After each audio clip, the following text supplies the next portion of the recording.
नमस्कार साथियों, आज के इस वीडियो में हम जानेंगे जो फाइनेंशियल वाला जो ग्रुप है, इस ग्रुप में जो IPMT है, ठीक है, इनके बारे में।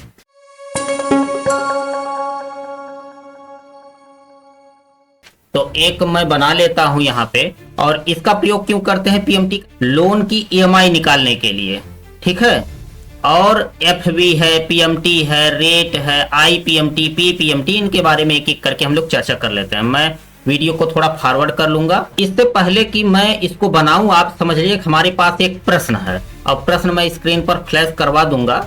ये एक प्रश्न है, राम ने बैंक से 5 लाख का लोन 5 साल जिसमें 60 महीने के लिए लिया है। बैंक की ब्याज दर 10% प्रतिवर्ष है, ठीक है। तो इसका हमें EMI निकालनी है कि हर महीने कितना पेमेंट आएगा, ठीक है। तो मैं लिखता हूं प्रेजेंट वैल्यू, मैं यहां लिख देता हूं प्रेजेंट वैल्यू। तो हमारी जो प्रेजेंट वैल्यू है वो कितनी है? प्रेजेंट वैल्यू आप देखेंगे 5 लाख रुपए है, तो हम यहां लिखेंगे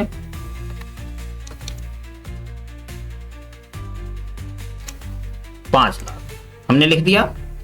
अब रेट कितना है? RATE, रेट कितना है? रेट है हमारे पास यहां पर 10%, तो 10% क्या है? रेट है। और वो भी क्या है, मैं बगल में यहां लिख देता हूं आपके समझने के लिए, ईयरली है ये, है ना। ये 10% सालाना। और NPER, नंबर ऑफ पेमेंट कितना है? NPER, number of year payment, तो कितना है? 5 साल। लेकिन ये भी ध्यान दीजिएगा कि ये ईयर है ना, ईयर। मैं यहां लिख देता हूं। हमको क्या निकालना है? अब हमको निकालना है कि EMI, तो EMI कितनी होगी? EMI। अब देखिए क्या करना, पहले तो इसको आप बढ़िया से समझ लीजिए कि जो रेट है वो भी सालीना है, और जो NPER है, नंबर ऑफ पीरियड, वो भी सालीना है, और प्रेजेंट वैल्यू हमारी 5 लाख रुपए है। तो इसके लिए हम क्या करेंगे, यहां पर आएंगे, क्या करेंगे, इंसर्ट फंक्शन में आते हैं और PMT यहां ढूंढते हैं, लिखते हैं PMT। एक तो ये तरीका हमने बताया था आपको, PMT लिखिए और PMT आ जाएगी इस तरह से। और अब इसमें रेट हमसे पूछ रहा है, तो रेट हमारा क्या है? रेट यहां देखेंगे 10%। 10% में हम भाग देंगे 12 से, क्योंकि इस रेट को हमको बदलना है, क्योंकि हर महीने पेमेंट हो रहा है। तो जब हर महीने पेमेंट होगा, लेकिन हमारा जो रेट है वो साल का है, तो हम क्या करेंगे, साल वाले रेट को पहले महीने में बदलेंगे। तो एक साल में होता है 12 महीने, इसलिए हम क्या करेंगे, ये जो रेट है हमारा, इस रेट में भाग दे देंगे 12 से, ठीक है। अब number of payment, number of payment हमसे पूछ रहा है वो कितना है? तो नंबर ऑफ पेमेंट हमारा 5 है, लेकिन ये 5 साल है, लेकिन पेमेंट क्या हो रहा है? महीने में हो रही है। तो यहां पर हम इसको महीने में बदलेंगे।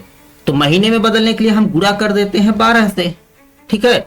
और हमसे पूछ रहा है PV कितना है, तो PV हम यहां से चुन लेंगे, हमारे पास 5 लाख रुपए है। FV चूंकि कुछ नहीं, इसको भी छोड़ देंगे। टाइप यहां पर 0 और 1 हम टाइप कर सकते हैं। देखिए यहां पर आपको इंडिकेशन दे रहा है कि क्या करिएगा, is a logical value payment at a beginner of the period.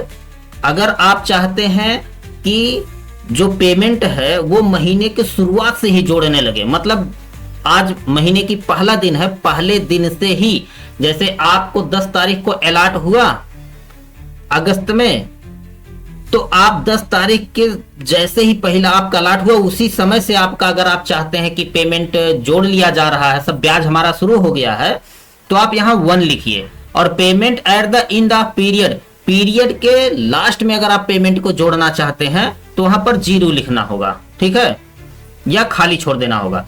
तो हम यहां पर आते हैं, यहां पर टाइप हम लिख देते हैं 1, दोनों को हम करके देखेंगे, 1 को भी करके देखेंगे और 0 को भी करके देखेंगे, और ओके कर देते हैं।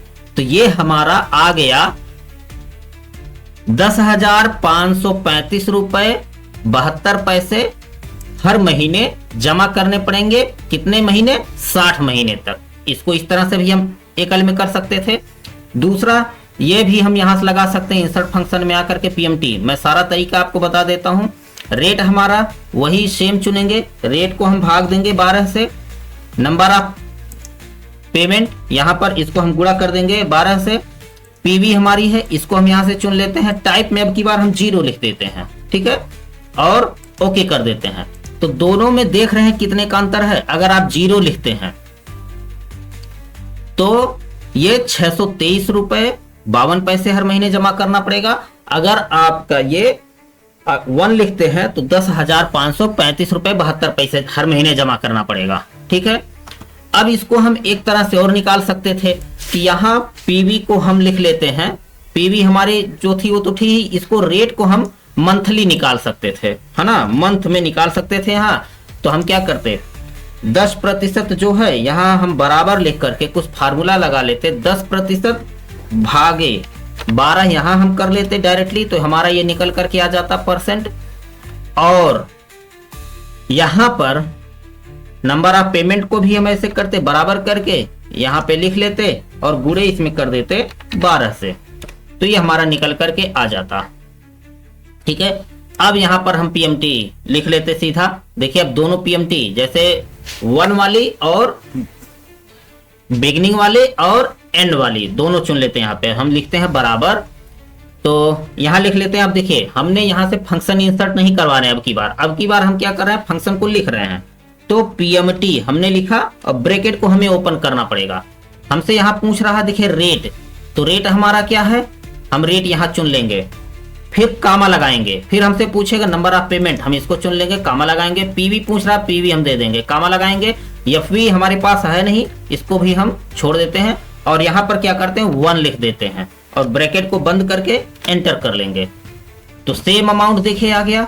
ऐसे ही बराबर यहां हम करते हैं और पीएमटी लिखते हैं, ब्रैकेट ओपन करते हैं, रेट हमारा पूछ रहा है, रेट मैं यहां चुन लेता हूं, कामा लगाता हूं, हमसे क्या पूछ रहा है अब नंबर ऑफ पेमेंट, ये भी चुन लेते हैं, कामा लगाते हैं, प्रेजेंट वैल्यू को हम यहां चुन लेते हैं, कामा लगाते हैं, एफवी है नहीं, डबल कामा लगाते हैं और फिर अब की बार हम 0 लिखते हैं और ब्रैकेट बंद करते हैं। तो ये है, यहां पर आप यहां पे मैनुअल हम उसको एंटर करके कर सकते हैं और यहां पे मैंने यहां से फंक्शन इंसर्ट करके आपको बताया, जो कि आपको यहां फाइनेंशियल वाले में भी मिल जाएगा, ठीक है।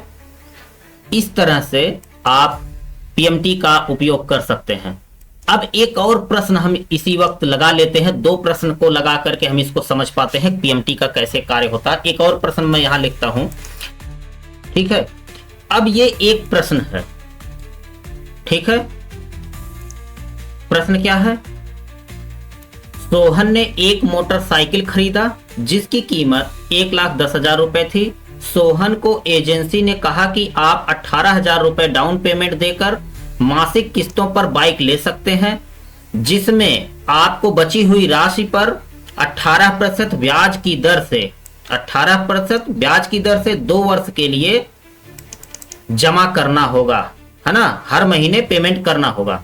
तो इसको अगर हमें जानना है तो हम देखिए इस प्रश्न को लगा करके एक बार और समझ लेते हैं।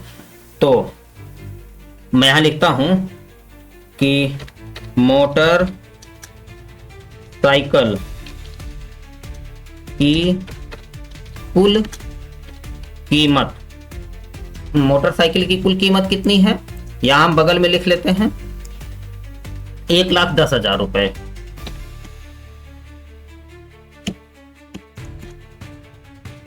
1,10,000 रुपए, ठीक है।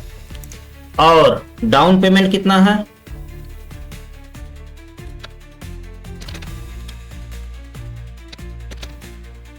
डाउन पेमेंट कितना है 18,000 रुपए, डाउन पेमेंट है 18,000 रुपए। और रेट कितना है, मतलब ब्याज दर, ब्याज दर है 18%, ठीक है, 18% ब्याज दर है। और क्या है यहां पे,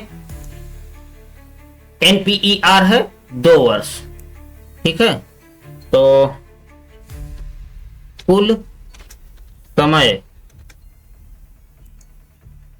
2 वर्ष, ठीक है। ब्याज दर ये भी वार्षिक है, वार्षिक और ये भी वर्ष है। ठीक है, अब देखिए यह हमारे पास इतनी जानकारी उपलब्ध है इस प्रश्न से।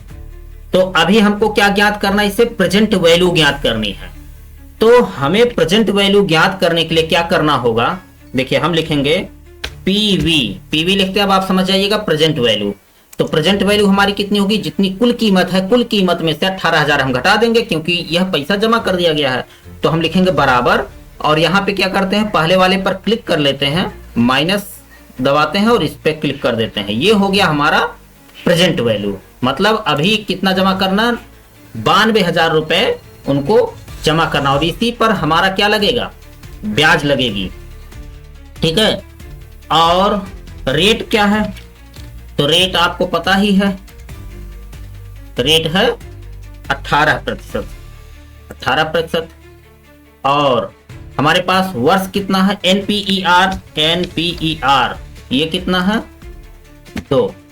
ठीक है, तो अब देखिए हम निकालेंगे EMI, और किस पद्धति से निकालेंगे, बिगनिंग। मैं यहां लिख लेता हूं। ठीक है, अब EMI हमारी क्या निकले कर आएगी, यहां पे हम लगा लेते हैं बराबर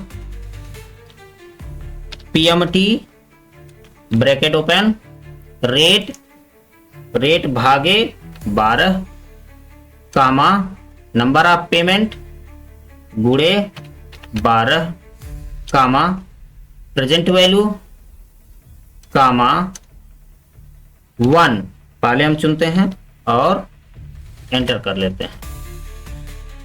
दूसरे में हम लिखते हैं बराबर PMT, रेट हमसे पूछ रहा है, रेट भागे 12 कामा नंबर ऑफ पेमेंट गुणे 12 कामा प्रेजेंट वैल्यू 0 और एंटर।